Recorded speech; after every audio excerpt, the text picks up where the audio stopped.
My name is Leah Meadows, and I'm a second-year master's student at the Fletcher School, and I'm delighted to introduce our next panel.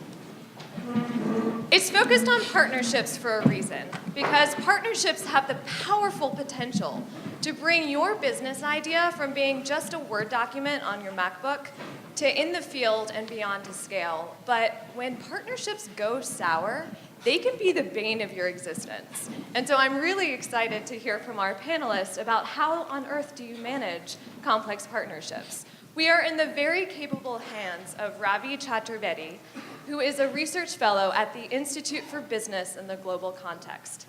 He's currently leading a program to create an index to map the rate and state of global digital readiness, and that's going to be launched at the first week of April, so stay tuned for that. He's been managing partnerships across the entire spectrum of NGOs, private sector, public sector, from organizations such as the Standard Chartered Bank and American Express for a decade in the Middle East, North Africa, India, and other parts of Asia. So Ravi, thank you so much. Thanks for the rather generous introduction, Leah. Can I pull this up? Yeah, hi. Hi, can everyone hear me? Too loud? Great. So, John Kenneth Galbraith apparently very famously said that I used to spend weeks to prepare my off-the-cuff remarks. I just got 12 hours. I'm stepping in for a moderator who could not make it from DC. Talking about partnerships on Valentine's Day, how very apropos. Managing complex partnerships. The term complex partnerships is a bit of an interesting construction. It's a bit like saying a harsh winter, isn't it? As if to say there's something called a mild winter. Those of us living up here in the Northeast know that there is nothing called a mild winter. Partnerships, like all human relationships, are inherently complex. A simple or an uncomplicated relationship is a bit like an oxymoron, really. True? I see some heads nodding. You all know what I'm talking about. So there's an awful lot of research out there on the success rate of strategic alliances and partnerships in the world today. Let's do a quick poll of the audience. How many of you think the success rate of partnerships globally, alliances, partnerships, is in excess of 80%, 80% or over? Raise hands. None? One. Great. 50 to 80%. 1, 2, 3, 4, 5. 30 to 50%. You're a pessimistic lot. 1, 2, 3, 4, 5, 6, 7, 15, 18. Less than or equal to 20%. Wow, glass half empty. So those of you who said less than or equal to 20% are actually right. 80% of all partnerships fail. Now, that makes this panel even more interesting, doesn't it? So they say the Eskimos have about 52 different words to describe snow because it is so awfully important to them. I think this panel would believe that there ought to be at least 50 words to describe partnerships because it is important to them. At this panel sits actually a collective experience of over 100 years of managing partnerships. I don't want to go into the individual numbers, but it is in excess of 100 years. So knowing what we know about the success rate, or rather the failure of partnerships, what motivates these relentless crusaders at the table, sitting around here, to soldier on? I mean, let's hear from them. Joining me at the panel are James, Adi, Ramon, and Song. And I may not be the best person to introduce them. They are better at introducing themselves, so I will pass it on to James to start off. Thank you very much, Ravi, and good morning, everybody. And I am delighted to be here after what can only be described as a very bumpy trip. The first thing I've learned is that as you move on from the design side of innovation to the implementation side of innovation, people wear more ties. And if you want to be truly awesome, you just wear a T-shirt. So I think that's an important part of what we're talking about here. But I run a multi-donor trust fund in the World Bank called PIAF.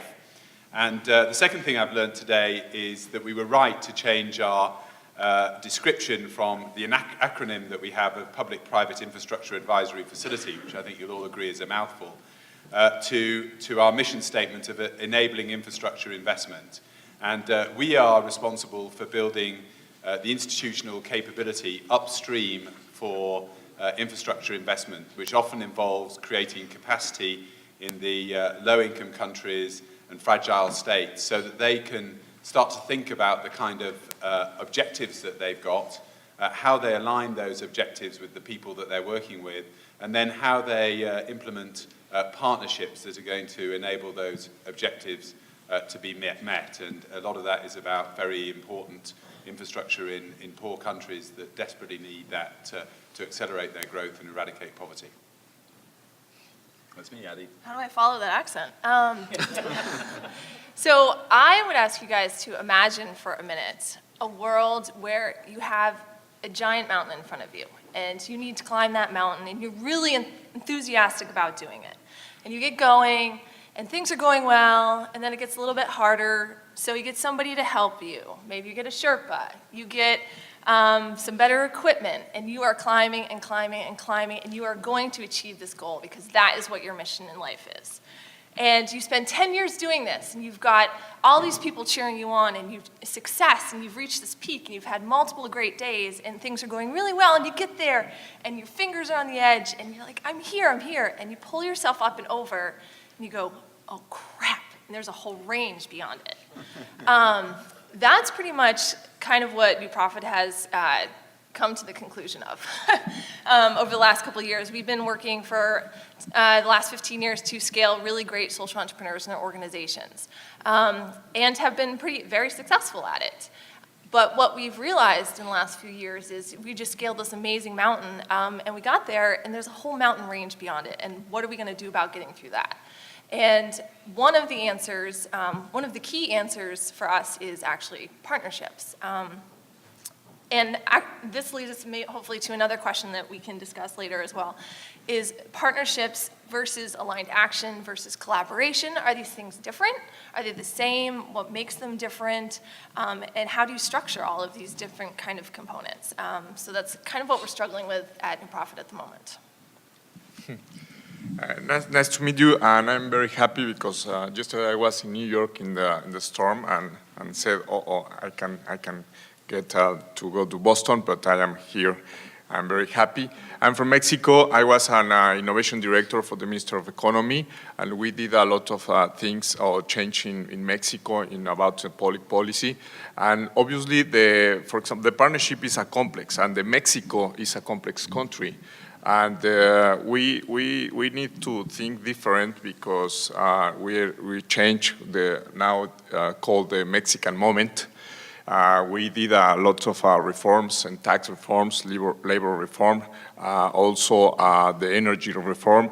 And for example, the President Peña is now in the Time, in the magazine. But I mean, the change is not for one person. The change is for all the country, and the change is for us, for me, for example, no, for the people that can get good education or the education and travel and to try to speak what's happening in Mexico, and now I try to speak what's happening in the entrepreneur and in the partnership, in the scaling up to be more successful. But it's not only in terms in finance, but yes, I am talking about the finance innovation, the private sector and the equities and the venture capital and the seed capital. And also, it's more for attitude. I mean, it's for we need to believe more in our country. We need to believe more in our strength, and this is try to talk to you. Thanks. My background's mostly business model innovation combined with product innovation. So I work on stuff like mass customization, the Levi's custom fitted blue jeans, subscription-based airline, Priceline for college tuition, just weird things. I'm currently running a joint venture between a design firm called IDEO and an ad agency called WPP, and we invent brands and products. That sounds very easy. Song, I think you would be the perfect bridge between the last conversation and this one. Sure. I know you mentioned about a framework that So links innovation to scale? I've prepared a one-slide presentation for you guys. You get what you pay for. And it's really, the way we think about our entire business is big companies are good at scale, optimization, replication, distribution, manufacturing, profitability. They're often not good at innovation. Little companies are good at innovation, speed, close to the customer, rapid change. But when you link those two things together, and you hit one more slide, you create wealth and change. And so a big part of today's conversation is really around how do you make that happen and what are the barriers? Because this is a framework that works for a lot of industries. If you think about the pharma industry works like this, the beverage industry works like this, the software industry works like this. There's generally an oligopoly at the top, and they end up vacuuming up a lot of the innovation, either through partnerships or acquisitions or strategic investments. So what we'll talk about probably later on are what are the barriers from moving from left to right and then moving up the curve. Thank you. So one of the first questions that we have is really, who do you choose? How do you choose whom to partner with, right? I mean, so I was told by my grandmother that a marry in haste and regret at leisure, absolutely the wrong thing to do. So how do you choose right? Oh, you're talking to me? And I'm opening it out to the panel. So how do you choose right? Well, there's a couple things that we found work well. So if you think about going vertically, the issue is you want to shape your business model so it can be accepted by the large corporation. Think of it like a giant vitamin pill or that you're trying to shave down, or even better, a suppository that can be accepted into the big corporation. And so generally, disruptive technologies don't work well. Big corporations don't like disruption. They don't like their business models being toyed with. So you may go alone on that one. If you are going to do it with this in mind, then you want to make sure that you're creating things that can be accepted by the corporation. The other barrier that we see going across horizontally is generally political. I mean, that's just a giant hairball of competing interests within large co, right? So there's politics in terms of who's going to do what and why they do things. So from the earlier panel, a lot of the discussions around alignment and values is really key. We also find that if you don't find a champion, you'll generally fail within that big corporation. And so when you couple those two things of shared values plus proper business model, your odds of success are generally higher. Ravi, can I give you an example of perhaps something that works from the other way up? So I was in Nairobi visiting a place called Kiamumbi, which is just outside Nairobi. It used to be a former coffee plantation. And for anybody who kind of studies these things, they'll know that the economics of coffee growing have kind of moved away from Africa and certainly from Kenya.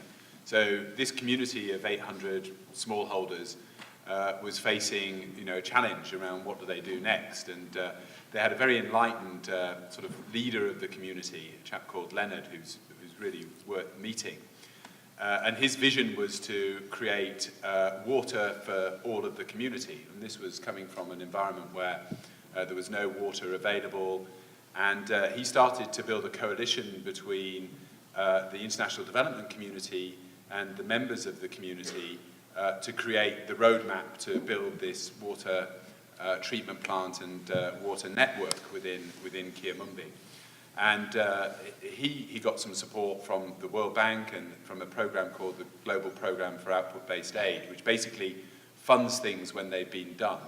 So he knew that he was going to get some funding once it's done, but he didn't know what he was going to do in order to get the funding to make it work. So he got some money from the community, which gave them a stake in their business, their community trust that they'd created. He also managed to secure some lending from a microfinance organization called KREP Bank, which is a Kenyan lender.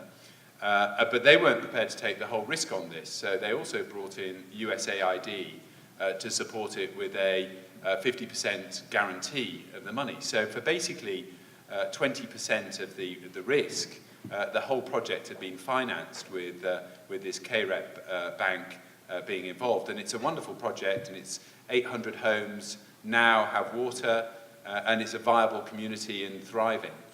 But the challenge then is to take that concept, it's a bit like moving the other way here. How do you scale it up?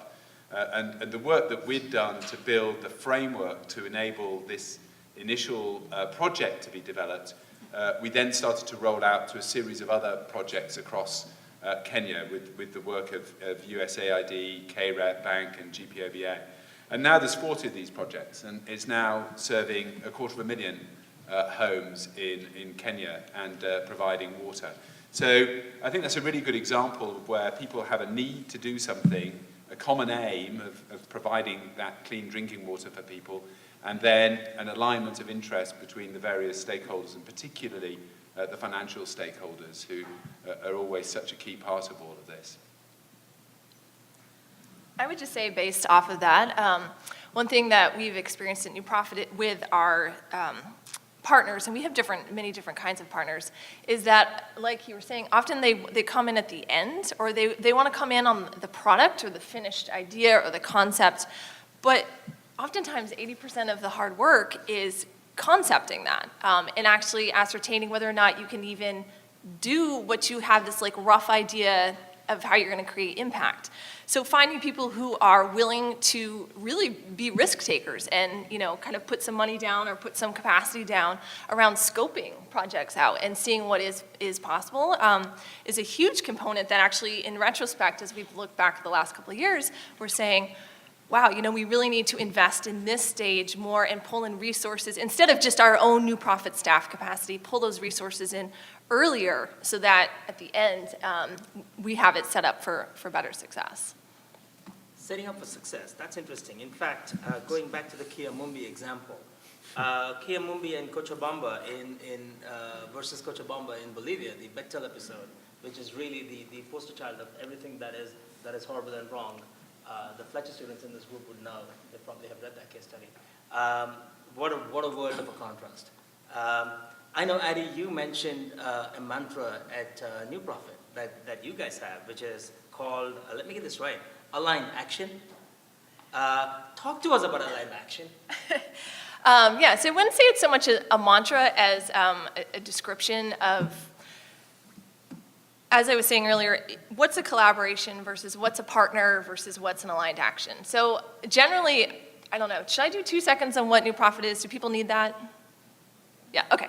So New Profit is basically a social innovation fund. We're kind of like a nonprofit venture capital fund for social entrepreneurs. So we invest in really innovative social entrepreneurs that we have seen have scalable models. They've actually already scaled to some degree, so we don't invest in, say, startups, for example. And then we actually try and take them to scale. The example that I use most frequently that people have heard of is Teach for America. So we invested in Teach for America years ago, and we're saying, okay, you have a great idea. This is scalable, replicable. Let's help you blow this up. So you're serving, 500,000 kids as opposed to 5,000. So we do that. We also have a policy wing, which works to create a better environment for social entrepreneurs and their ideas in the United States to grow and flourish, because one of our mantras is we actually have solutions to almost every societal problem. We just need to scale them. And we also do a lot of networking, convening work.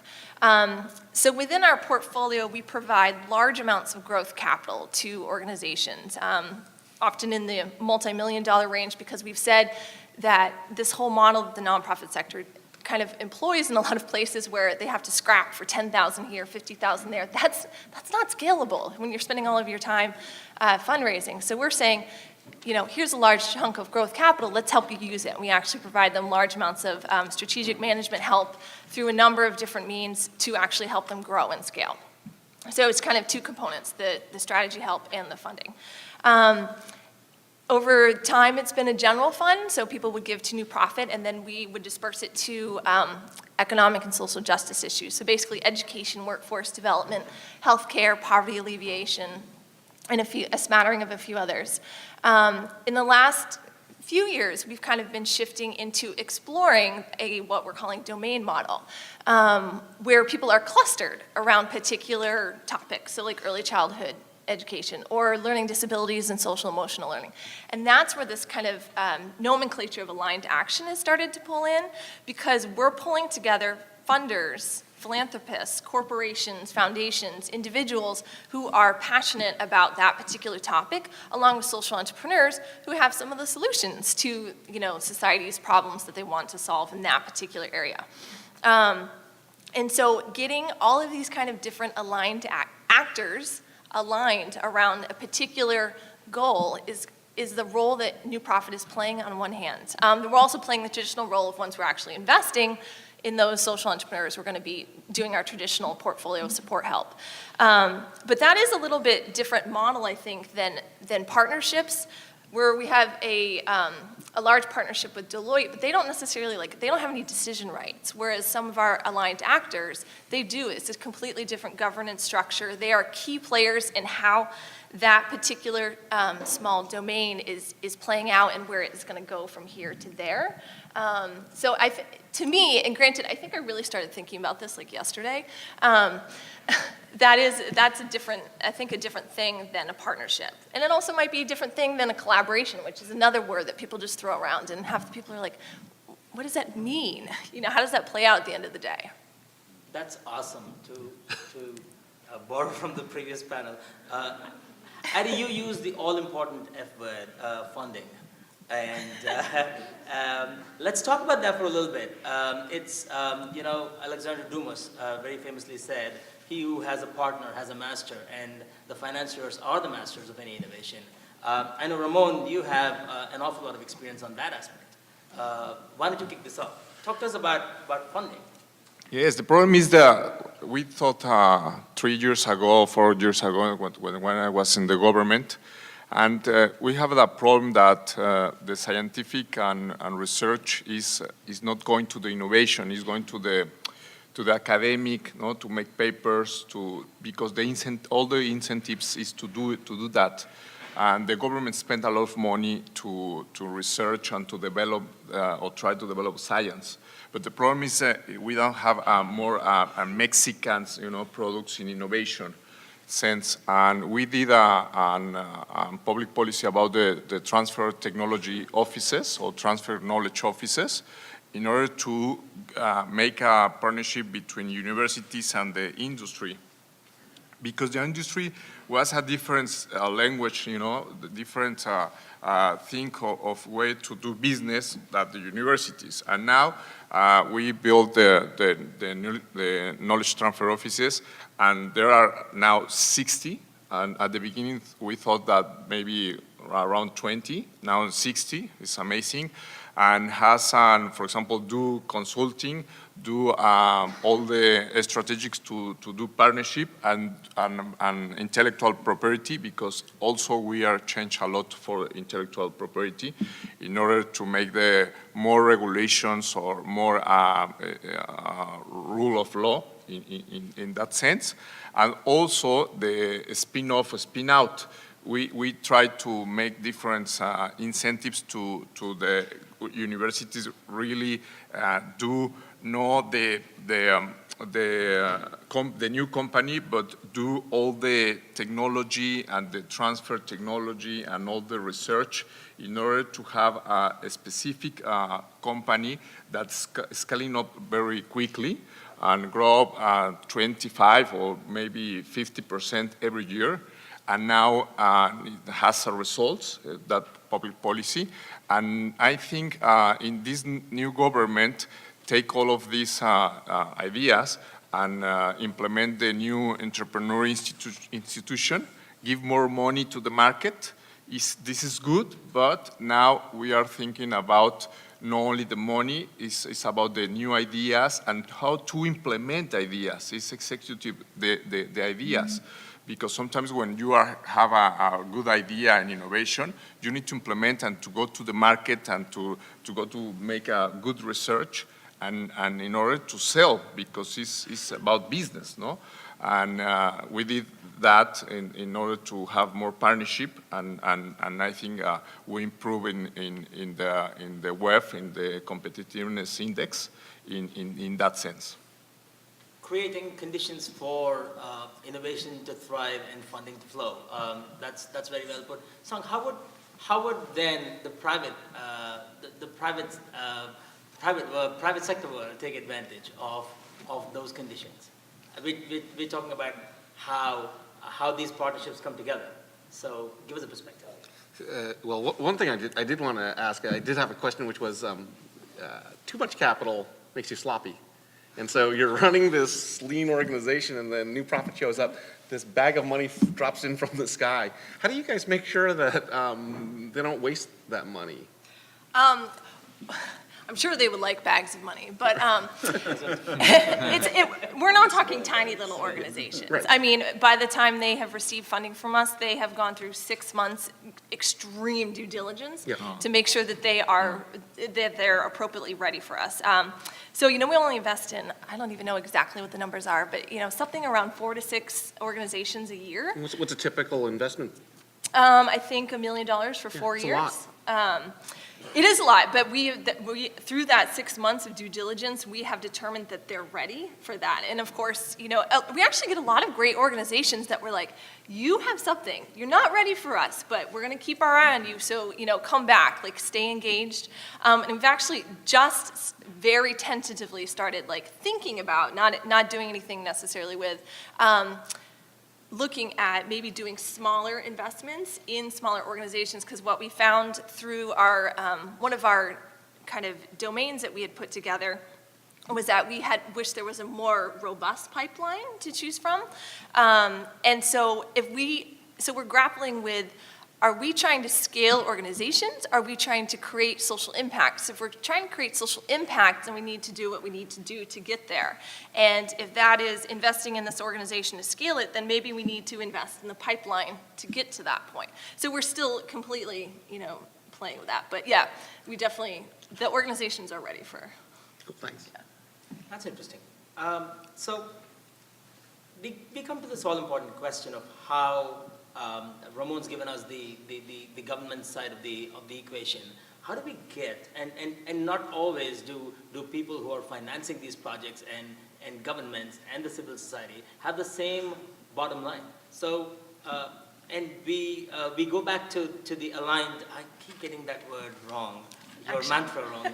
Aligned action, there you go. So we go back to the notion of aligned action, right? I mean, how do we get organizations with different bottom lines to see a common goal, and who's in the driver's seat really? Is it double parenting, triple parenting? How does it work?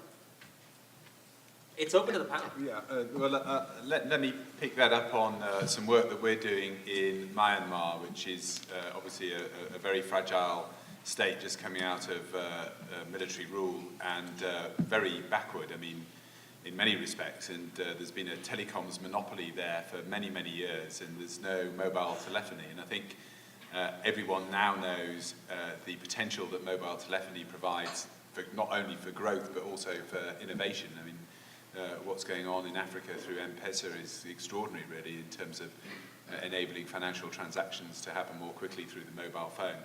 And taking cash out of the system, which is good for transparency and eliminating corruption. So, in Myanmar, they have that notion of what they want to achieve. They know that the telecoms company as a fixed line operator isn't going to deliver it. So they know they have to get in private sector organizations on licenses to roll out the mobile telephony. But they also know that if they just give a free pass to this, then they'll lose complete control of it, and they'll lose control of the potential for innovation and the economics around it all. So you have to get a soft alignment, but also you need a framework around that as well. And I think that's where the regulatory structure becomes very important, and the clarity around the legal system and the capability of the institutions to enable them to enact these kind of transactions in a way that's going to be good for everybody is particularly important. It's much better if you have a good counterparty if you're trying to do this kind of business. Also, we did the public policy about to build all the ecosystem in the venture capital funds and the seed capital funds. And very interesting because in the past, the government give the grant to the entrepreneur. The entrepreneur get the money, maybe spend the money, in go to Las Vegas, something like that, it's true, and maybe waste, and that's it, no? Now it's changing because the government is like LP, the new LP, and it's smart money because it's the government back you. And this is changed a lot, and obviously the entrepreneur need to be more innovate in order to go to the market. No, this is different. And in the past was 6 venture capital funds, and now there are 12. And in the past was 4 seed capital funds. Now there are 25 seed capital funds. And this is changed in Mexico, but maybe need to change the education about to how to get the money for the funds, the private sector. And also the governments need to change that investment, I mean, because the government, the Mexican government in the past only think about the political or the votes, you know, or the political issues and know about the business. Now it's like a LP, and this is changed a lot, and maybe could be a very great change in order to have the partnership between the government, the private sector, and to give the money for the good ideas to the entrepreneur. So from the private perspective, our belief is that all brands of the future will be good for you, good for the environment, give back to society. And we imbue that philosophy in everything we build, because if we don't, then there'll be no one left in the world to sell stuff to. So, but realistically, that's the way we view it. And, you know, there's one of the things we talk about internally is, well, is it better to be Bill Gates or Mother Teresa, right? And there's an argument that says, well, you know, it's good to build lots of wealth and then direct that back. And then there's also a role for people who just directly give. And it's a trade-off, but it's one that we think about every day. We think that one of the best ways to do it is to create a profitable enterprise that gives back to society. That's awesome again. And can I just Sorry, say go too, ahead, by all means. like, and I think this crowd knows this, but the definition of the bottom line has completely changed. I don't know whether we want to say in the last couple of years, 10 years, I'm not sure. But, you know, like Sung was saying, so we work very closely with Deloitte. I mean, yes, their bottom line is they need to make a buck, of course. But they genuinely have interest in creating community change, in making sure that the environments that they are working in are healthy, are sustainable, that they have customers in the future. And so one of their bottom lines, and I'm not trying to put words in their mouth, but I will, is they need talent. And so they need people to come work for them. And if you look at like HBS, for example, their biggest student club there is the Social Enterprise Club. So back in the 80s and the 90s, everybody got out of HBS and wanted to go work on Wall Street. Now they want to start a social enterprise. And so to get that talent, they're like, oh my gosh, we have to do something about this. And you know, so in a way, that was a driver to some change, like a recognition of, you know, the role of business in society as a driver, and, you know, I'm sure they can speak to a lot of that. But really what their bottom line is, it completely depends on how you define, you know, what the bottom line is. Unilever is taking the exact same approach, right? They have a strong belief in sustainability, in giving back to community, in building up from the bottom up. And it's just all about, I think there's a shift in leadership that's happening now, and will continue as kind of the old school starts retiring and more modern management comes into play. And interestingly, I think you know, NGOs and organisations like the World Bank are starting to wake up to that potential and starting to think very differently around their business models, around how to get things done. And you know, if you want to get sanitation, Unilever are a great partner because they have access to, you know, millions of people, and it's in their interest to roll out their products to those people. A couple of interesting observations. Government as an LP, Ramon said. So effectively, government having a skin in the game. Is it, to an extent, it is a sense of comfort. If one were to look at it as a securitization deal, but government having a skin in the game can also give meddling value. After all, it's all about the money. So, thoughts on the role of government? Should it just facilitate? Should it finance? I think it should finance. It's not an efficient use of finance. I mean, if you look at the actual return on dollar investment on that first derivative, it's often not great. But what goes into DoD or what goes into a lot of different organizations for research and development often come out into real world change for the world. So it's sloppy, it's dirty, but I think it's great. And one of the things that drives innovation in this country is there's just this weird little rule that says 5% of your portfolio should be dedicated to alternative investments like venture capital. Well, that drives job growth. If that number got shifted to 6%, it would drive even more job growth. And that's just policy being put to work and trickling down through society. And will you lose a lot of money along the way? Yeah, but we just view that as a cost of doing business. Another thing is, for example, the government spent $100 million in one fund or 10 funds, and get back the money maybe in 6, 7 years, right? Back the money, and maybe the political time is finished. And the government said, no, I need to spend the money in houses or in another thing that we have poverty, for example, no? And I prefer that the people see, oh, the government is spending a lot of money in the houses or in the infrastructure or wherever, that you see. Maybe that money never see. And if you think about countries like Mexico that has corruption, and maybe says, oh, the money is going to the friends that is in the charge of the government on the political side, no? But now is we did a big change in that sense, and the money is coming, and obviously we spend money in maybe 10 companies, and now 2 companies give the money back to all the revenues, no? And the government and the society, I mean, the private sector needs to have all that results in order to go to the society and say, we need to spend more money in the private sector, like I'll be, yes. And Ravi, I'd like to add to that really, not just at the sort of national government level, but at the municipal government level. And certainly there's a recognition that if we're going to be able to address climate change and the challenges that faces, both from the abatement side and the resilience side, a huge amount of this is going to have to be done at the city level, because the impact that you get is, for every dollar spent, is much greater than you get elsewhere. And of course there's this massive concentration on cities that's starting to happen, particularly in growth economies.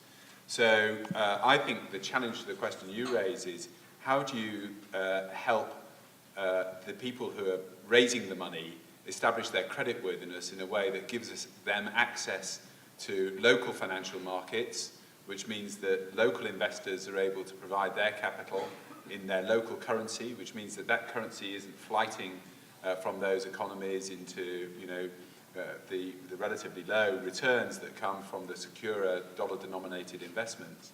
And how do you then enable that capital to flow to the kind of projects that are really going to make a difference to the sustainability and the growth of many of these cities? So that creditworthiness initiative is something that we're very heavily involved in, and the bank is extremely committed to. And I think it's another good example where we will have to bring partners in to roll that out. The aspiration is to make 300 cities creditworthy. Well, my little team of 20 is certainly not going to be able to do that, so we're going to need the help of Standard & Poor's, the Deloitte, the Ernst & Young of this world to make that sort of thing happen. So is it a right way for me to define what your organization does, is really hold these diverse parties together? It must be the toughest job on the planet. What I kind of liked about the earlier stage was, your challenge is to grow outcomes at a pace greater than the growth of your resources, and also the observation that money isn't everything. And I think certainly if you're working very, very far upstream, you need to have a very clear understanding of what your strategy is, so that you can get, so you know what you're doing and what you're not doing as well, because the last thing that we want to do is crowd out the private sector from some of this sort of thing. We want to be just working at the very upstream element, defining the programs that countries and cities are going to do, and then enabling them to get on with it. So in some ways, being small and it's quite attractive, but it does mean that we all have to work pretty hard. But that's the nature of the world, isn't it? Absolutely. Money isn't everything. I mean, you couldn't have said something, Heard it anything from the more man from the appropriate. World Bank. You couldn't have said anything more appropriate in the School of Diplomacy. We believe that interests are everything here, and money isn't. No permanent alliances, only permanent interests would probably be, in today's world, a modified tweet of the famous quote of Lord Palmerston of your country, back in the 1860s when he talked about what he thought Britain's foreign policy ought to be. Interests are eternal and perpetual, and it is those interests that our duty is to follow. So how do you align organizations now as you are sitting in the middle of, holding these, it's almost like herding cats, isn't it? Yeah. So you're trying to herd these cats together with really diverse interests. How do you hold them and then get them to walk the line, align them? They do have some overlapping interests, but clearly they have different bottom lines. Yeah, And well, money does matter to them. Yeah, and this is, this is something we've had to deal with very recently. And I joined the organisation 6 months ago, and there was a lot of tension really between our donors and the bank and some of our implementing agencies. And what we've done to address that is to create, firstly, a very clear understanding of where we add value. And I think that's true for all of us on this panel and probably many of us in this room. If you don't have that core competency and you don't know where you add value, then you really struggle to make an impact. The second thing I'd say is that you need a theory of change around some of this sort of thing. And I was a corporate strategist before I did this kind of thing, and I have to say that the concept of a theory of change was quite different really from the kind of corporate strategy world that I've been involved in. But I found it immensely powerful in describing what we do and engaging with our stakeholders to set out that potential for aligned interest. Adi, do you want to add about? Yeah, I couldn't agree more on the theory of change thing. Kate last night had asked, can you give people some actionable items, some employable items? So I just wrote down a few tips, and get crisp on your theory of change was one of them. We haven't even compared notes on that. No. And I think on the management piece, it's interesting because I think there's a couple of different ways you could think about your role. I think a lot of times people think it's like a hub and spoke thing. Are we going to be the hub and then we're going to pull all these different spokes together? Or as Stephen Johnson, who is amazing, you should read his books, he has a theory of stacked platforms.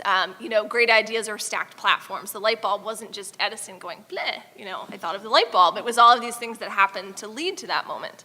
And so are you going to be one of those platforms? Or are you going to be, the fake junk they put in the sea for a coral reef to grow on?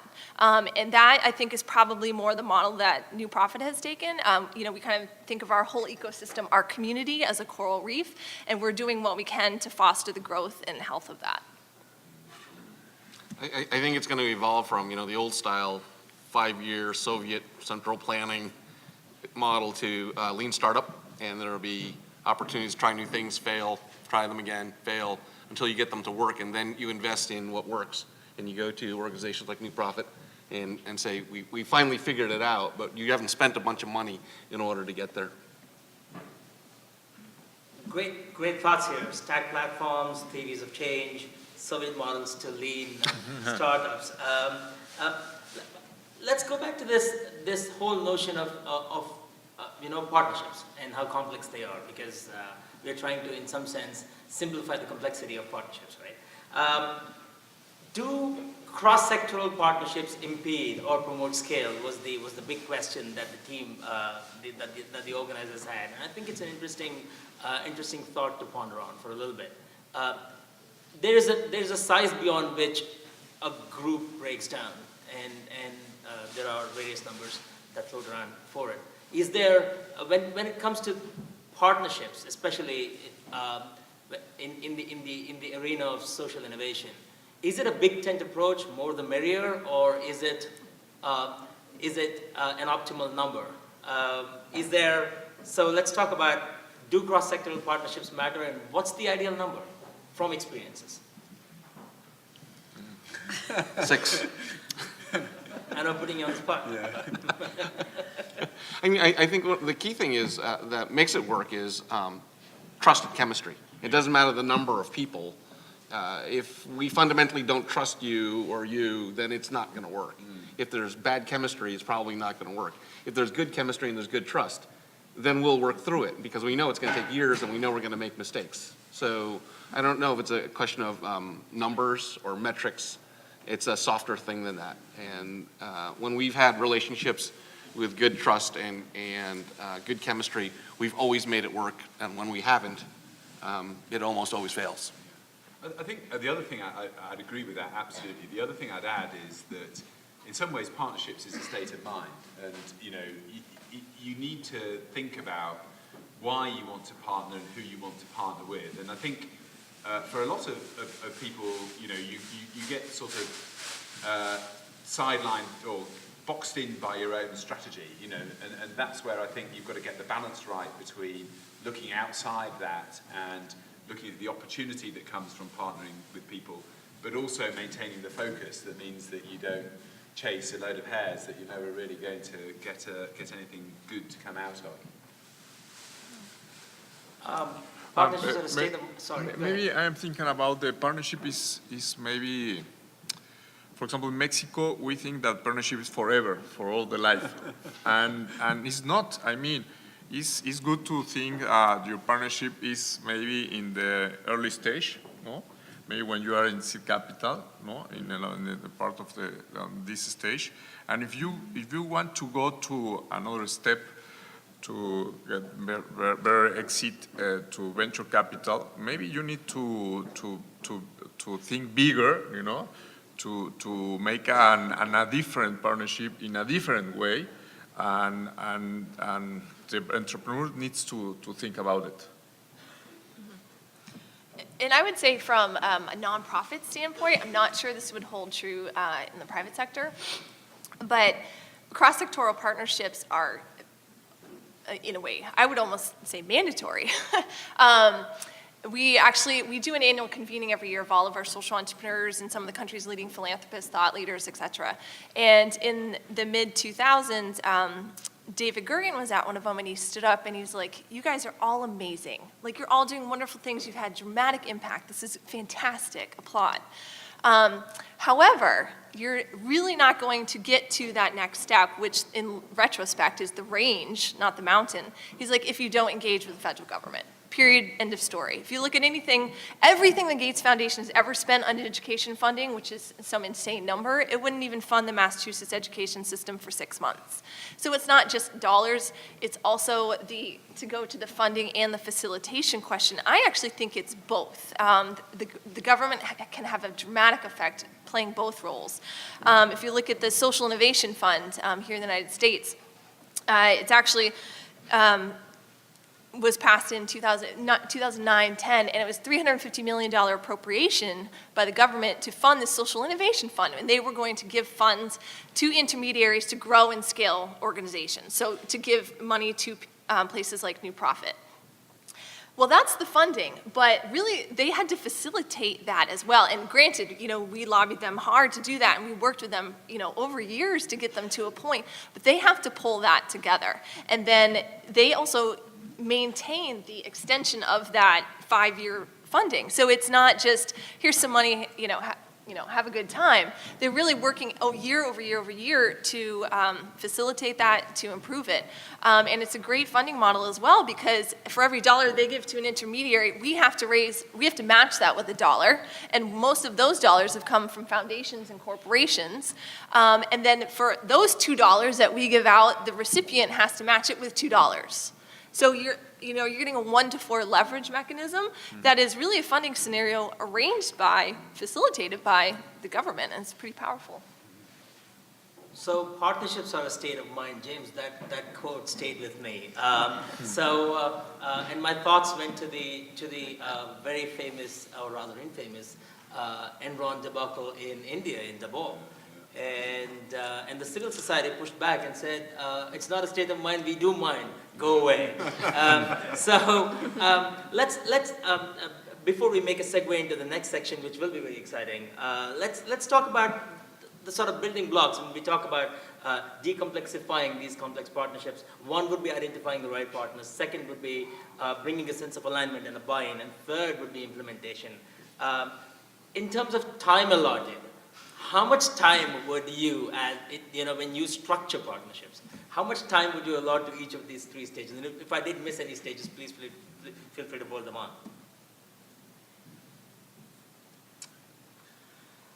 Wait, what was the third? Is implementation strategy or what?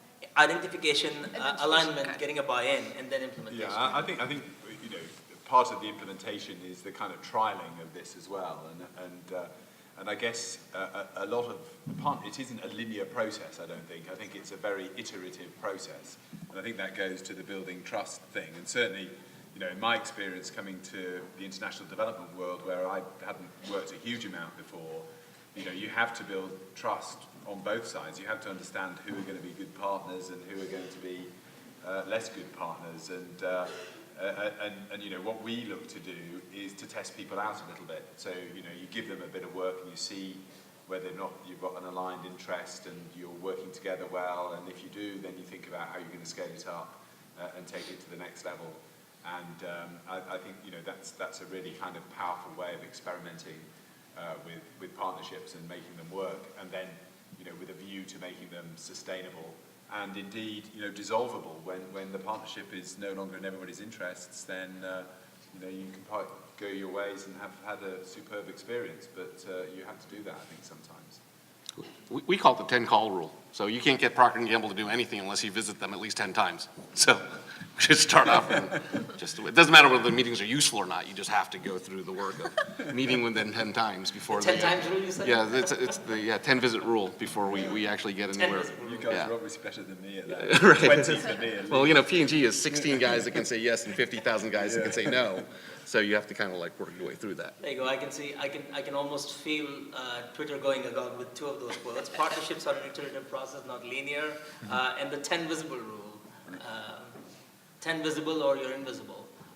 Great. I actually want to take this to, I promised the audience that the next section will be exciting, and I will be putting you folks on a bit of a spot. We've all talked about what makes for a great partnership, what's successful, but let's talk about failures for a little while. And, what are the ingredients? What can we learn from failures? Because the previous panel was brave enough to talk about failures. So I think we should continue the mission and talk about failures. Let's talk about failed partnerships. And here's a caveat. Any of the panel members speaking about failures, they are not directly responsible for. I'm saying that on their behalf. They will say it themselves, but they haven't discussed those failures. Go ahead. Ravi, you keep looking at me brave like soul? this. You heard the cats, so you probably have a whole plethora of those failed stories. Well, I mean, this is as close to British people get to therapy, really, talking about these kind of things. And I do have one experience that haunts me wherever I go, really, and particularly in London, around the London Underground Metro and the London Underground PPP. It was one of the biggest PPPs in history, probably, a 30-year PPP to run the operating side of the metro. And it was pretty clear that the political context in which this deal was being done was not going to be conducive to a proper partnership. So, you had the Mayor of London, Ken Livingstone, a sworn enemy of the Chancellor of the Exchequer, Gordon Brown. And in fact, the Chancellor took the Mayor of London out of the PPP decision-making process. So the man who was going to run this PPP was on the sidelines, basically trying to stop it. So politically, you end up with a massive conflict of interest and an inability really to come to any kind of common view around what you're trying to achieve. Sounds like an episode of Yes Minister. There were moments, Ravi, when it was exactly like that. We're more the thick of it. I don't know if you've Yes, I have. seen that one. Big fan. Some of the swearing was quite lively. But the other thing I think to say then was, private sector is motivated by profit, and if it sees a weak counterparty and it can maximise its profit, then it will try and do that. And the finance sector also sensed that weakness. So, we were trying to place this transaction, basically sovereign debt, and we couldn't even get an investment grade rating. So we had to work really hard to get it up to BBB+, and basically 95% of the money was guaranteed by the British government. And then the proposition that was coming from the private sector was around a 30-year contract with the supply chain being delivered, but with no regulation or negotiation over a 30-year supply chain. And when we kept, from the Treasury perspective, when we kept going back and saying, look, we want to do something different, they just said no. And we go back to the Chancellor and he'd say, well, okay, we'll keep moving forward with this because he wanted to do the deal. And of course, sure enough, before the first period of 7.5 years, the contract had been terminated. Transport for London took the contract over, and the debt was repaid, and it cost the British taxpayer a very significant sum of money. So you can spot when these things are going to go wrong, and at that point, you should kind of figure out how to make the case to stop it before politicians and egos get in the way, really. So that's who I have to blame when the air conditioning doesn't work on the London tube during summers. Exactly. Right. Yeah. Any other brave souls? It's not only about the finance or the money, because you say that the private sector is looking for the profits. Yes, obviously, but I think it's not only money. It's maybe another interest that you need to look. Could be political. Could be like in Mexico is more. For me, I think it's passion, Maybe if that organization, NGO or something like that, has a specific passion for the environment or something like that, you need to understand the different interests that maybe has. I think so. It's about passion, like it's about football. Yes, for example, no? Yeah. Absolutely. But, kind of related to that, if we don't have enough time in the rest of the day to talk about all our failures that I've had, but if I had to group one thing, it would be, it's all around timing and how it relates to the magnitude of your failure. So sometimes you don't know whether to hang on, and sometimes you don't know when to quit and cut your losses, and you never really know. And, we think about a curve where it goes like this, and no amount of money that you invest here makes the market grow any faster. No amount of money you invest here lets you catch up. And there's always this little inflection point. And when is that going to happen? And is it within your lifetime? And can you catch that right at that point? And so a lot of our failures were we hung on to stuff that we should have cut. And a lot of failures we gave up on stuff that we never should have given up on. Knowing when to quit, if only I knew that at the blackjack tables in Vegas every time I go there. Although I think a lot of people actually in my social entrepreneurial world would actually push back pretty hard on that, knowing when to quit thing, because these people do not quit. I mean, it's crazy. And, in part, that's the reason they are where they are. We actually have T-shirts at New Profit, which, no joke, say, fail harder.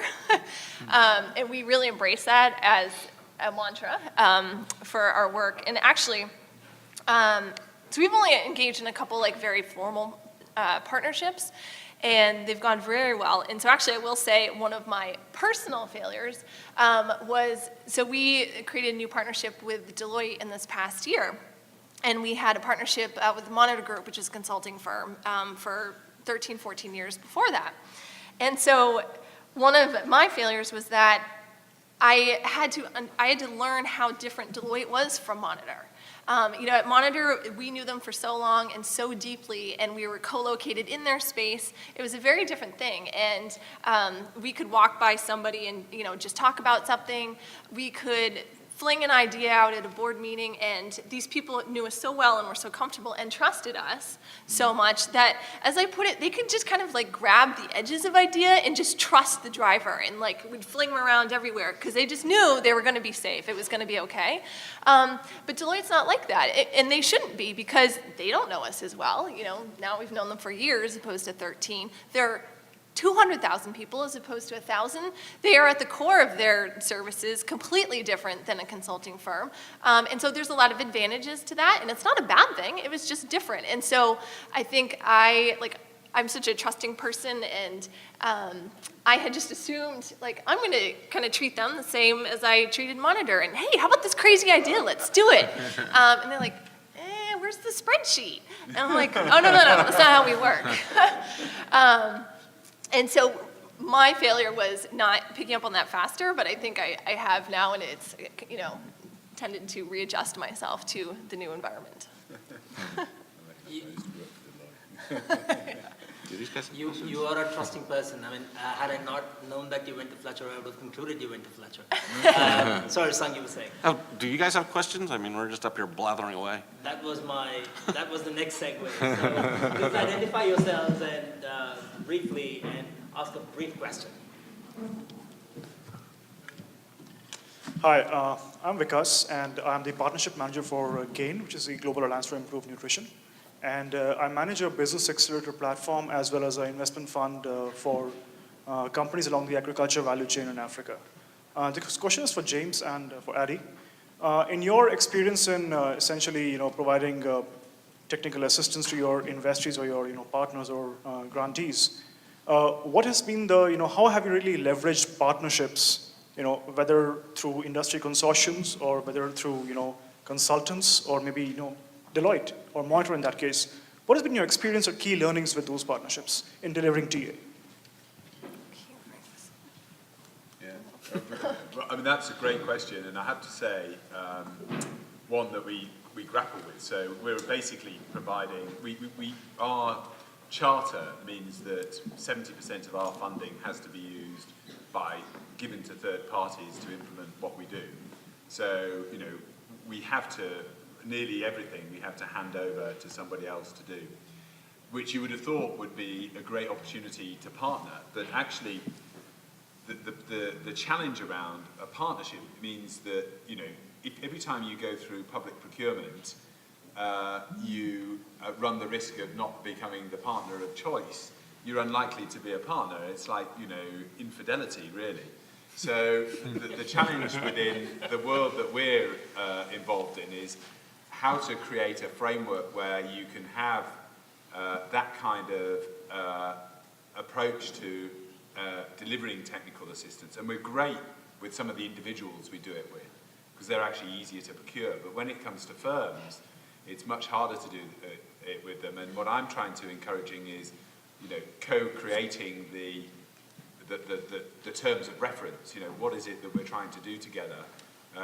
Not necessarily exclusively with a single firm, but with, people who then know what they're trying to do, and therefore the quality of their bids is likely to be better, which means that the probability of them, winning it, or one of those people that we're partnering with, winning it becomes greater. But it's an enormous challenge, and I'm not sure I've got the answer, really.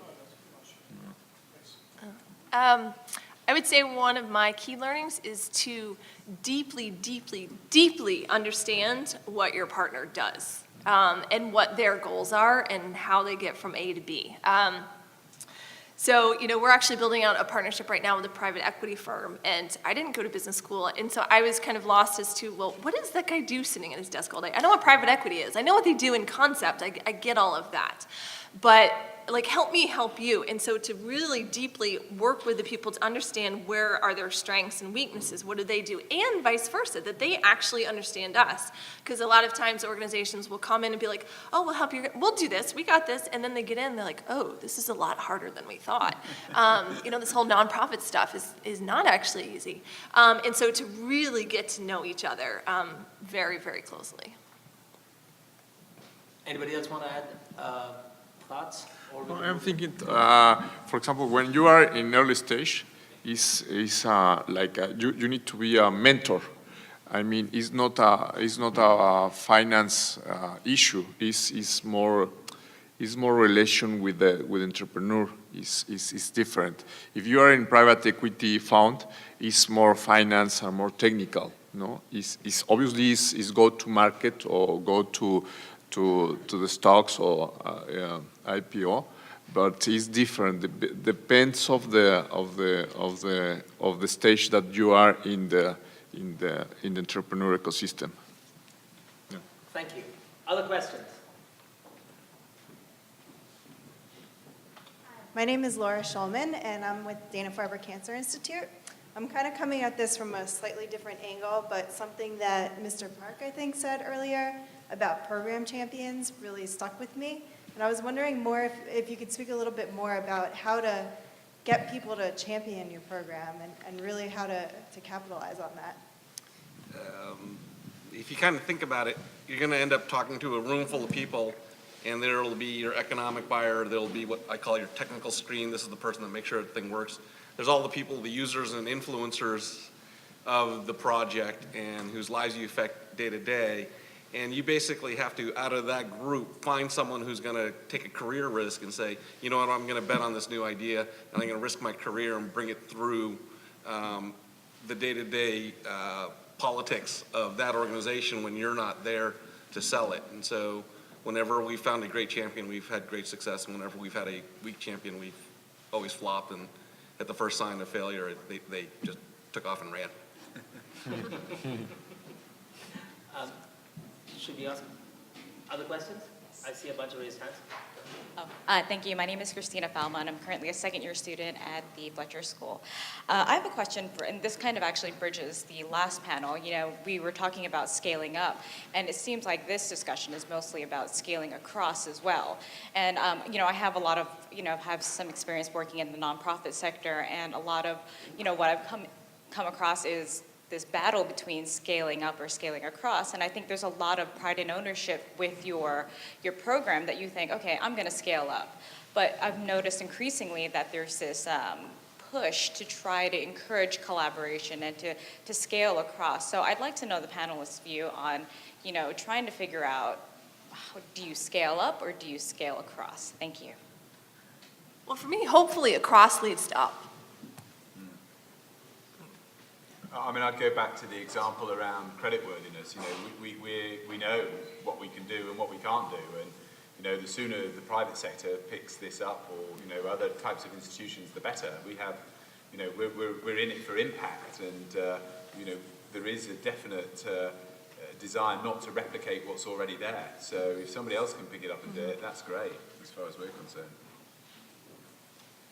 Should we move to the next question? Hi, my name is Luis Aguirre. I work for Green Momentum.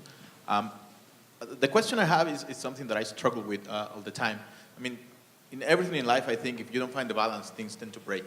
So when you strike a new relationship, a new partnership with somebody else, for example, you are a nonprofit, and then you get Deloitte to work with you. I mean, how do you strike a balance? I mean, how do you make sure that they are getting what they want, and at some point they don't go like, oh, fuck this.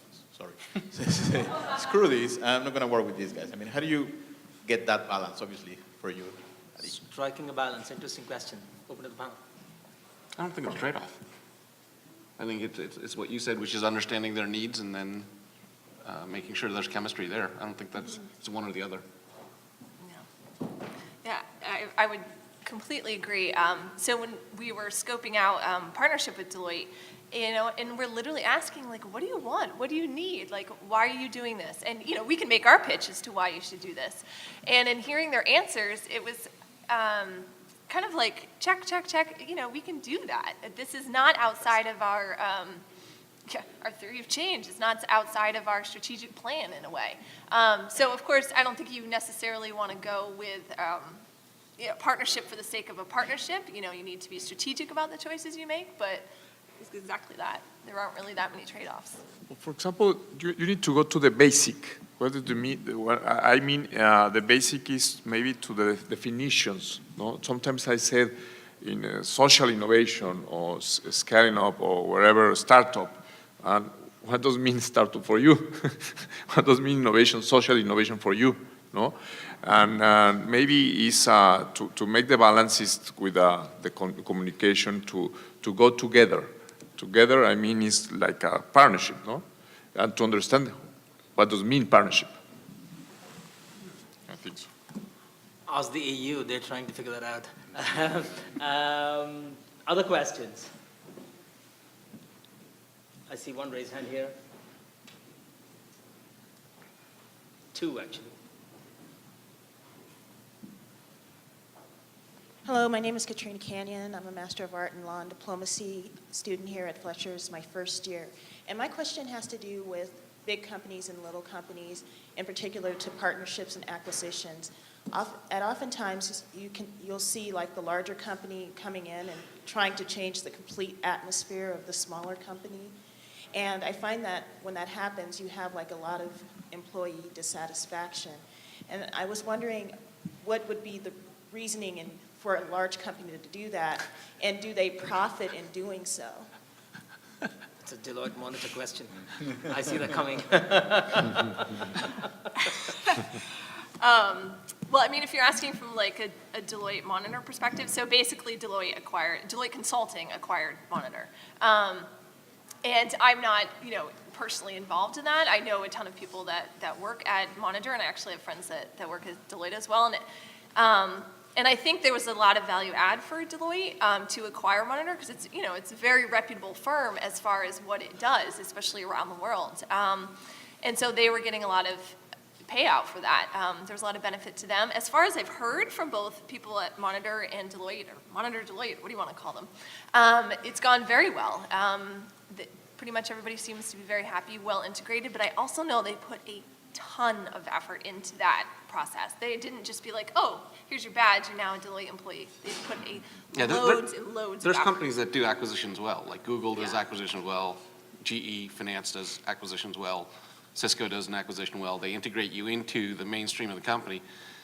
Most of them fail because they just come in, they stomp all over you, and they pull up the flower to see how the roots are doing every 3 days, and then eventually the entrepreneurs say, well, enough of this shit, I'm out of here.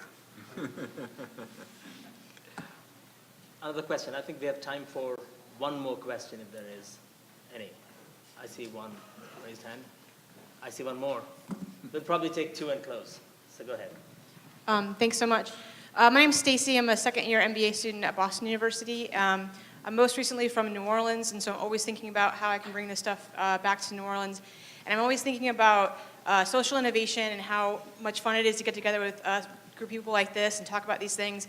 But we rarely get to talk to the people that these issues actually affect. So I'm not hearing from the people who are actually impoverished or uneducated and things like that. And so how can we bring them to the table? How can we make sure that they're actually part of that social innovation so that we aren't disenfranchising them even more? Well, I'm not sure it's quite the same thing between New Orleans and Boston, but certainly all of our work has to have a degree of social engagement with the people that we're working with. I mean, it's essential because, you can't make design interventions if people aren't going to accept them. So, we spend a lot of time and effort consulting or getting people to consult and find out what people want, and that's particularly important in the public-private partnership space because you see many public-private partnerships derailed because people aren't prepared to accept it. I mean, so South Africa toll roads was a good example, and South Africans were not very happy about being forced to pay tolls, and it could have been avoided. They could have socialized it far, far more. So I think it's a really good point. I think of a lot of nonprofits model themselves after for-profit companies. They would change a lot of their policies, so things like market research and the beneficiary is the consumer, right? And you wouldn't think of launching a company without talking to the consumer, but a lot of times you see a lot of these missions go off, and it's not driven that way. There's not a sales and business development function. There's always a finance function. There's always an operations function, but there's a lot of the pieces that are always missing from that. We always try and encourage nonprofits to think along those lines. I like sessions that end on time, especially when lunch is calling, but there's one lady who's been persistent in her hand raised. If there's anybody else who wants to ask one last question, this is your chance. There you go. We have one brave soul there. And we'll end with that. I'm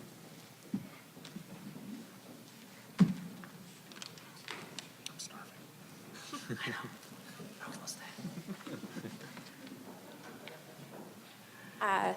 Okay, this will be quick for lunch, but my name's Liz Payton. I'm a first-year MALD student at the Fletcher School, and my question is for Mr. Close in particular. I think when you're working with, especially small municipalities, you're working with, especially in infrastructure, very costly projects. There's a lot of money moving around, and I was wondering if you experience a lot of issues with transparency and corruption in particular, and whether you have any best practices for nipping that in the bud early on, or whether it's kind of a continuing problem that you just have to deal with and, not to sound cynical, but budget for. Well, I mean, it's the bank has a sort of zero tolerance approach to corruption, so it's certainly something that we would not countenance at all. But but you know it's out there, and a lot of what we're trying to do is to create the transparency that enables people to become more accountable. And that's why I think this whole creditworthiness initiative is so powerful. It's very pro-poor, because the people who don't pay their bills tend to be the more wealthy people, so there's less money to go round for funding the services that everybody in a municipality needs. Plus you're creating democratic accountability between, the citizens and the authority.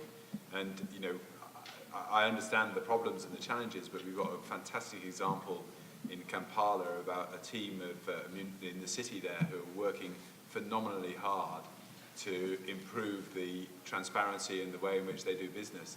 And that's a good example of where you want to put your partnership time and effort. People who are genuinely committed to doing this and eliminating, to the extent that they can, corruption from the system.